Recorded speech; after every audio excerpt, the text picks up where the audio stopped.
2 days before my sister's wedding, I canceled it. 2 days. That's how close it was. Guests were already in the air. Some were halfway across the country. Others had checked into hotels and were posting photos, counting down. The rehearsal dinner was scheduled for the next evening. The dress was hanging, pressed and ready. The flowers were ordered. The chairs were set to be delivered that morning. And with one phone call, I ended all of it. More than $40,000 disappeared in a matter of minutes. Non-refundable deposits, contracts that didn't care about explanations, money she and her fiancé would never get back, money other people had helped them raise, save, contribute. I remember looking at the calendar on my phone when I made the call. Thursday morning. The wedding was Saturday.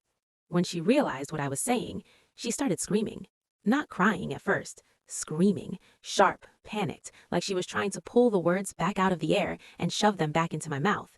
She kept repeating my name, louder each time, like volume alone could force me to change my mind. She told me I couldn't do this. She told me I'd promised. She told me people were already on their way. I listened. I let her finish. I didn't raise my voice. I didn't interrupt her. I told her calmly that the wedding would not be happening at my property, that my decision was final, that she needed to start calling her guests. There was a long pause after that. I could hear her breathing, fast and uneven. Then her voice dropped, lower this time, almost pleading. She asked me what she was supposed to do. I told her I didn't know. That was the moment she understood I wasn't bluffing. The screaming came back, mixed with sobbing now. She accused me of ruining her life. She said I was cruel. She said I was heartless. She said I was destroying the family. I didn't argue with her. I didn't defend myself. I didn't offer comfort. When the call ended, I set my phone down on the kitchen counter and stood there for a while. The house was quiet. The grounds outside were empty. The place where the ceremony was supposed to happen looked exactly the same as it had the day before. Nothing physical had changed, only the future had. I poured myself a glass of wine and sat at the table. I didn't feel shaky. I didn't feel sick. I didn't feel triumphant either. Mostly, I felt still, like something that had been clenched for a long time had finally loosened. People like to imagine moments like that as dramatic, crying, yelling, regret rushing in all at once. That wasn't how it felt for me. It was quiet, controlled, decided. By the end of that day, word had spread. Phones started lighting up, messages stacked on top of each other. I didn't answer any of them. I knew what they were going to say. What no one knew yet was why I'd done it. From the outside, it looked sudden, petty even, a last-minute act of spite, a decision that came out of nowhere. It didn't. That phone call was the final step in something that had started much earlier, long before deposits, long before guest lists, long before she ever asked to use my venue. To understand why I canceled my sister's wedding 2 days before it happened, you need to know what she did to me first. Before everything broke, my life was ordinary in the best way. My name is Lena. At the time all of this started, I was 32. I had a steady career, a routine I liked, and a sense that my life was finally settling into something solid. Nothing flashy, nothing dramatic, just stable, predictable in a way that felt earned. Emma was 2 years younger than me, my sister, my closest person. For most of our lives, people didn't really separate us in their minds. We grew up sharing a room, then clothes, then friends. When something happened to one of us, the other usually knew before anyone else did. We had our fights, like any siblings, but we always came back to each other. There was never a question of loyalty, not once. She knew everything about me, not just the surface things, but the private ones, the fears I didn't talk about, the insecurities I tried to laugh off, the parts of myself I only ever said out loud to her. I trusted her without thinking about it. It wasn't a choice, it was just how things were. When I met David, she was the first person I told. I remember sitting on her couch, shoes kicked off, talking too fast the way I always did when I was nervous. I told her he was kind, that he listened, that he made me feel calm instead of anxious. She smiled and said she liked him already, even before she met him. When she did meet him, she was openly enthusiastic. She told me I'd found a good one. She teased me about how different he was from the people I dated before. He had a good job. He was polite with our parents. He remembered details. He showed up when he said he would. From the outside, we looked like one of those couples people quietly approve of. No chaos, no red flags anyone could point to, just two people moving forward together. When he proposed, it wasn't dramatic, no crowd, no cameras, just the two of us. I said yes, without hesitation. It felt obvious. It felt safe. Emma cried when I told her. Happy tears. She hugged me so hard I could barely breathe, and immediately started talking about dresses, venues, colors. She asked if she could be my maid of honor before I even finished the sentence. Of course I said yes. Wedding planning took over our conversations in the way it always does. Group chats, late night calls, shared links. Emma was deeply involved in every detail. She came to dress fittings. She helped me narrow down guest lists. She argued with me about flowers and then laughed when I gave in. She knew my budget. She knew my doubts. She knew when I was stressed and when I was excited. There were moments when she felt almost more invested than I was. At the time, I saw that as love, as support, as proof that I was lucky to have a sister who cared that much. David and Emma got along easily. I noticed it, but I didn't question it. Why would I? She was my sister, he was my fiancé. Then being comfortable around each other felt like a good sign, like the kind of thing you want when you imagine holidays and future family gatherings. If there were small things that didn't quite fit, I brushed past them. A look held a second too long, a conversation that stopped when I entered the room, Emma knowing details about David's schedule that I didn't remember telling her. None of it felt alarming on its own, and when you trust people completely, your mind doesn't go looking for explanations that would hurt you. Looking back, there were signs I ignored. Not because I was naive or blind or desperate, simply because the idea that my sister could betray me like that never crossed my mind. It wasn't part of the world I understood. It didn't match the history we shared. At that point in my life, betrayal was something that happened to other people. Stories you read, situations you shake your head at and say, I can't imagine. Neither could I. Not yet. The day I found them didn't start out feeling important. It was an ordinary afternoon. I left work early because I wasn't feeling well. Not dramatic sick, just that low, unsettled nausea that sits in your stomach and makes everything feel off. I remember thinking it was probably stress. Wedding planning had a way of doing that. I texted David to let him know I was heading home early, but he didn't respond. That didn't strike me as strange. He was in meetings a lot. The drive home felt quiet in a way I didn't notice until later. No music, just the sound of the road and my own thoughts drifting. I was mentally making a list of things I still needed to do that week. Calls to return, emails to answer, details to finalize. When I unlocked the door to my apartment, the first thing I noticed was the silence. Not the calm kind, the kind that feels staged, like something has just been turned off. Then I heard it. A laugh. Soft, breathy, familiar in a way that made my stomach drop before my mind could catch up. I'd heard that laugh my entire life.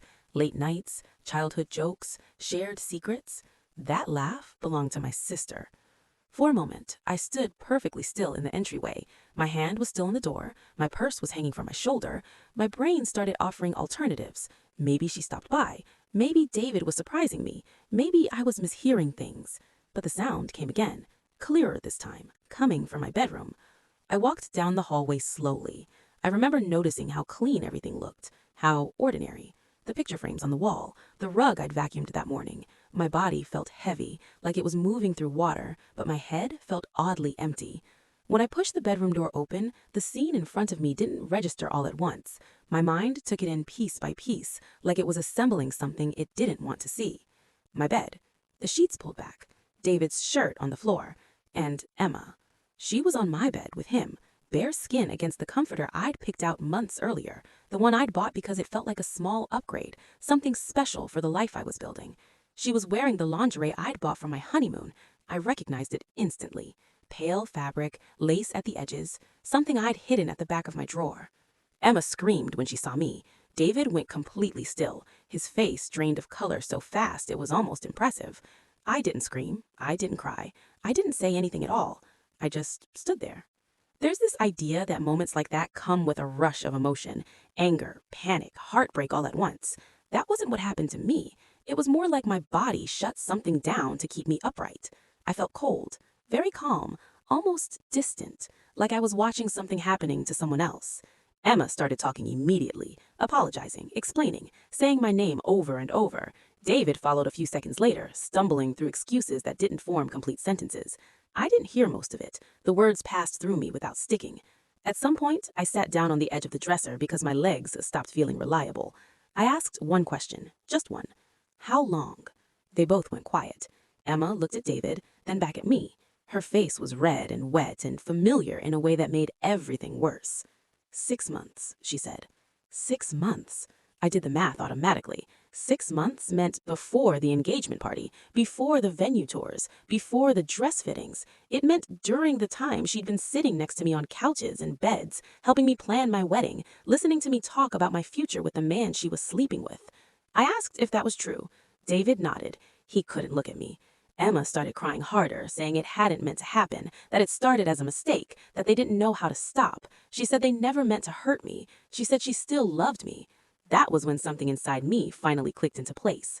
That wasn't an accident. That was a lifestyle. This wasn't one bad night or a moment of weakness. It was a series of choices made over and over again, planning around lies, smiling through deception, coming into my home, my space, my bed, and treating it like something disposable.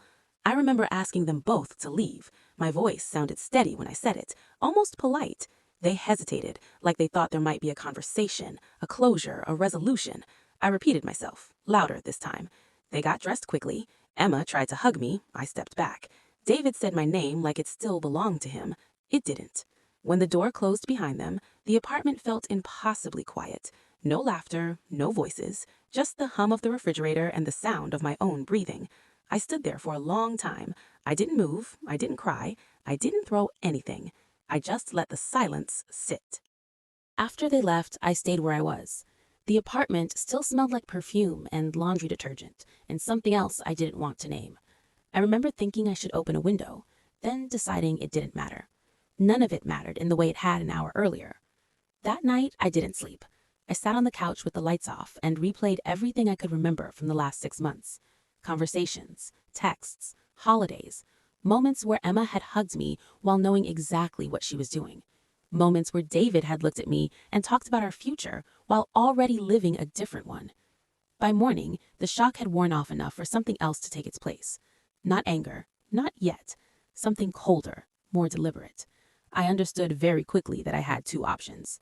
The first was to explode, call my parents, call our relatives, tell everyone what they'd done, let the truth burn its way through the family in one dramatic sweep. I could picture it clearly, the tears, the shouting, the apologies, the explanations offered on their behalf. The second option was to do nothing, to watch, to wait. The more I thought about the first option, the less satisfying it felt. Not because they didn't deserve consequences, but because I knew my family. I knew how stories like this tend to get reshaped once enough people are involved. Emma was the younger one, the emotional one, the one who didn't mean to hurt anyone. David would become confused or misguided or going through something. Their relationship would be framed as unfortunate but real, messy but understandable. And me? I could already hear how my reaction would be described. Overreacting, unable to move on, making everyone uncomfortable, ruining family gatherings with tension that should have been let go by now. I'd watched this pattern play out before, just never with me at the center of it. Time has a way of softening the wrong people and sharpening the edges of the ones who speak up. There was also the wedding to consider. My wedding.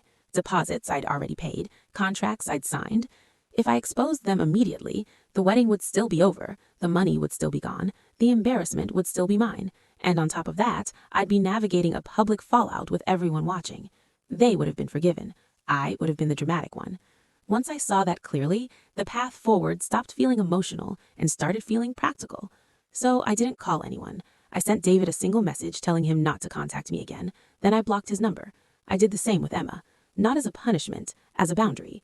I didn't want apologies. I didn't want explanations. I didn't want to hear them work through their guilt in real time.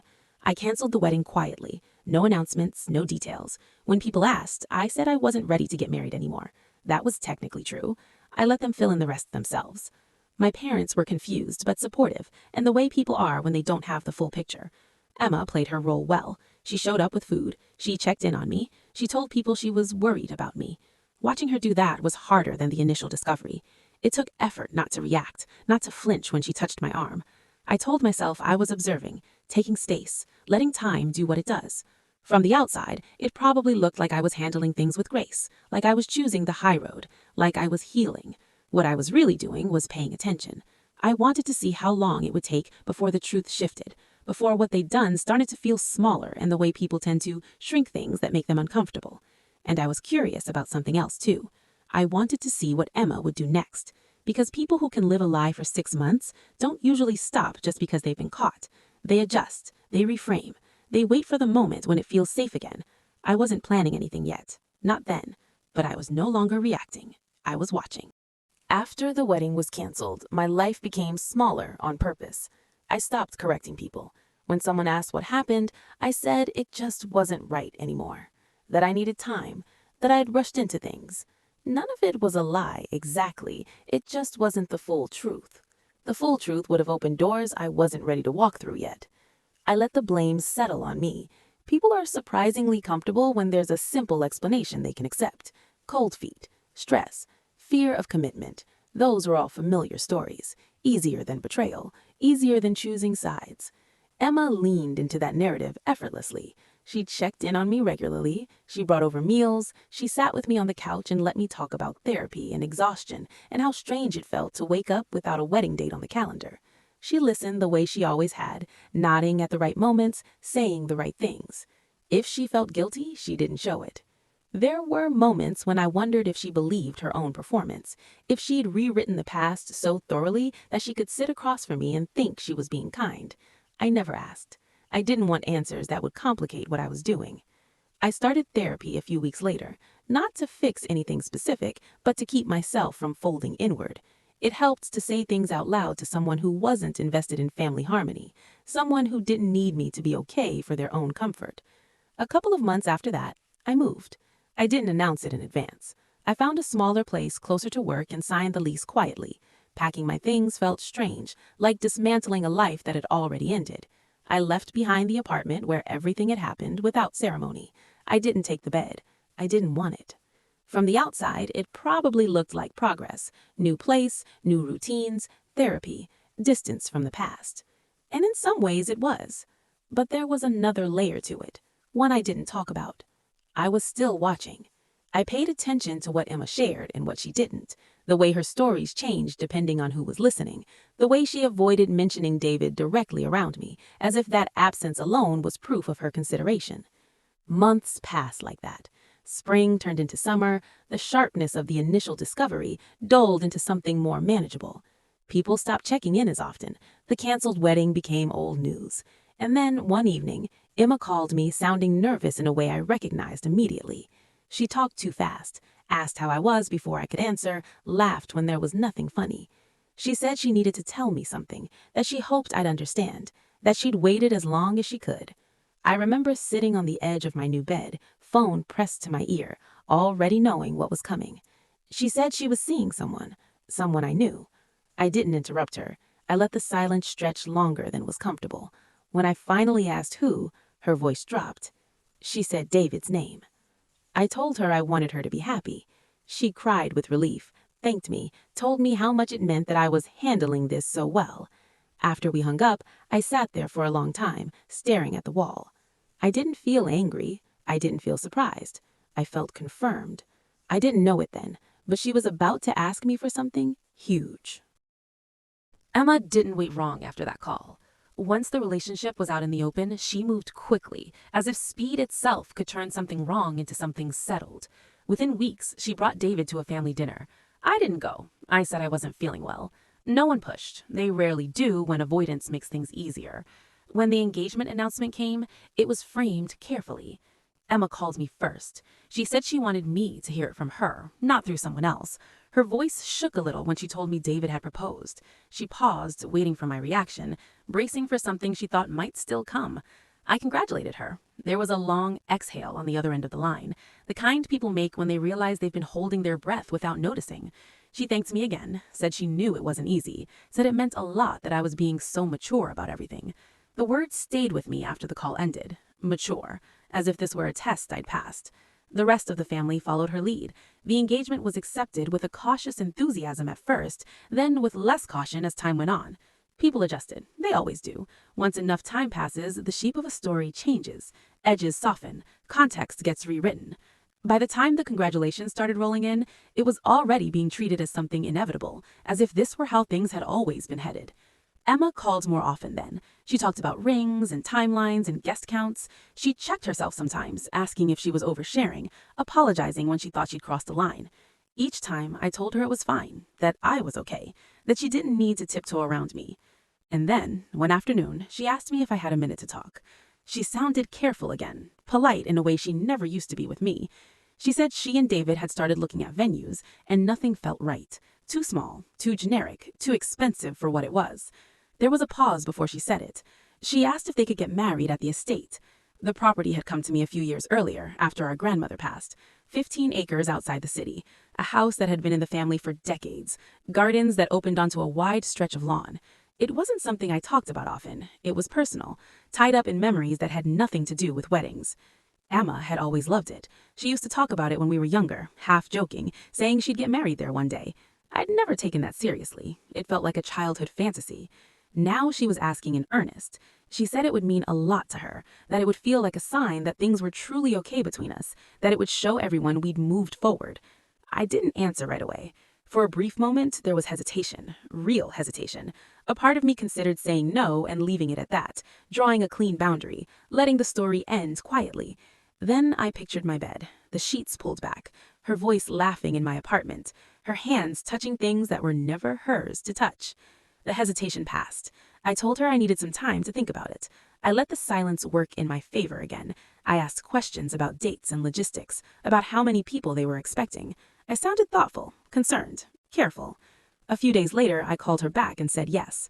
She cried, loud, grateful tears. She told me she couldn't believe how generous I was being. She said she knew she didn't deserve it, which somehow made the praise feel heavier instead of lighter. I told her we'd figure it out together. That was the moment things shifted. From the outside, it looked like reconciliation, like forgiveness, like growth, the kind of ending people prefer. From where I stood, it felt like something else entirely. It felt like the point where observation turned into intention. Once the venue was agreed on, everything accelerated. Emma threw herself into planning with a kind of energy that felt familiar. She sent links late at night, asked my opinion on linens and lighting, wanted to know which caterers I trusted, which florists could handle scale, which photographers wouldn't panic at an outdoor setup. I answered all of it, thoughtfully, promptly. I told her I wanted the day to feel special. I approved dates, walked her through the grounds, pointed out where guests could park, where the ceremony would look best in the afternoon light, where the reception tents should go. I spoke the language of logistics easily. I'd planned my own wedding once. I knew the pressure points. When she worried about availability, I suggested she put down deposits early. Vendors were booking fast, I said. It would be safer to lock things in. She agreed. She always did. She wanted the band she'd seen online, expensive but reliable. I said they were worth it. She wanted a caterer known for plated dinners instead of buffet style. I said the grounds deserved it. She hesitated over the florist's quote. I reminded her that flowers make the photographs. Each decision came with a payment. Each payment came with a contract.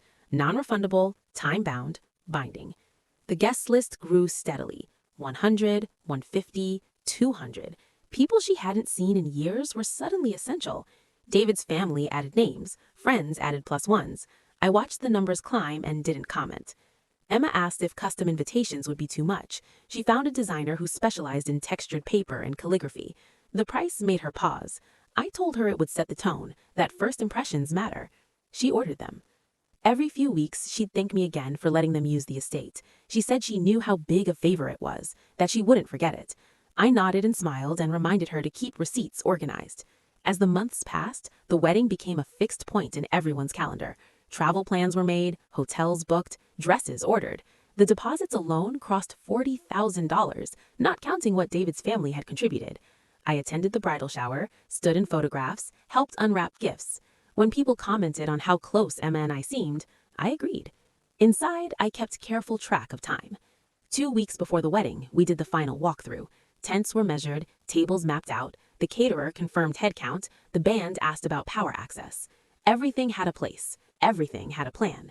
The rehearsal dinner was scheduled for Friday night. Guests were arriving from out of state on Thursday. Some had already landed. On Thursday morning, I made the call. I asked Emma if she could come by the estate, said there were a few things I wanted to go over in person. She sounded relieved, excited even. She said she was already nearby. When she arrived, she walked toward me with her planner tucked under her arm, talking about seating charts. She stopped when she saw my face. I didn't raise my voice. I didn't rush. I told her she wouldn't be getting married there. At first, she laughed, like she thought I was joking. Then she saw I wasn't, and the color drained from her face. She asked what I meant. She told me it was too late, that everything was already paid for, that people were already coming. I told her I knew. She said I couldn't do this, that I'd promised, that she trusted me. I reminded her that she'd promised me things too. The realization hit slowly. She asked if I was serious, asked if this was about what happened before, asked how long I'd known. I told her the truth, that I'd known since the day I walked into my bedroom and found her with David. that I'd known while she helped me cancel my own wedding, while she sat on my couch and told me everything would be okay. She dropped to the ground, literally, grabbed my leg, begged me, said she was sorry, said they loved each other, said ruining her wedding wouldn't change anything.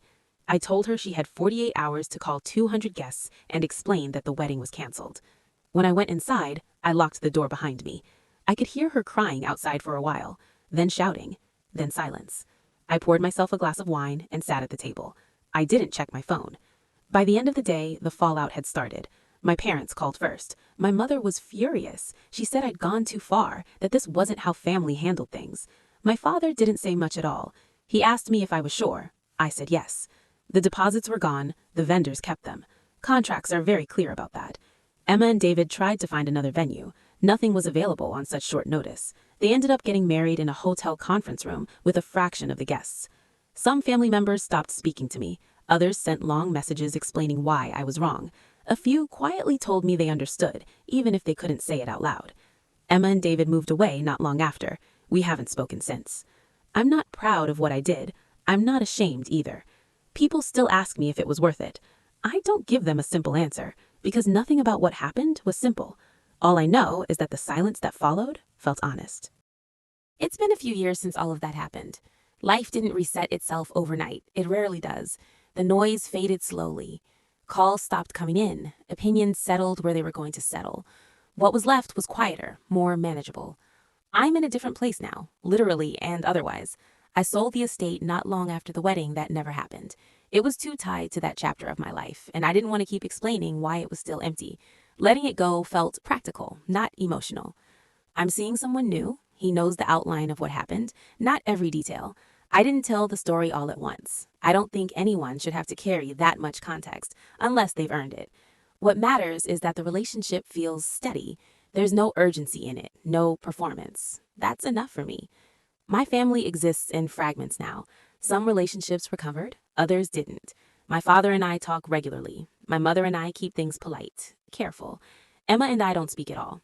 I don't check up on her. I don't ask about her life. The distance isn't dramatic. It's intentional.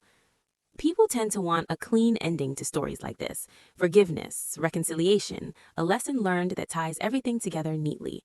That isn't what happened. I don't forgive her, not in the way people usually mean. I've let go of the anger, but that's not the same thing.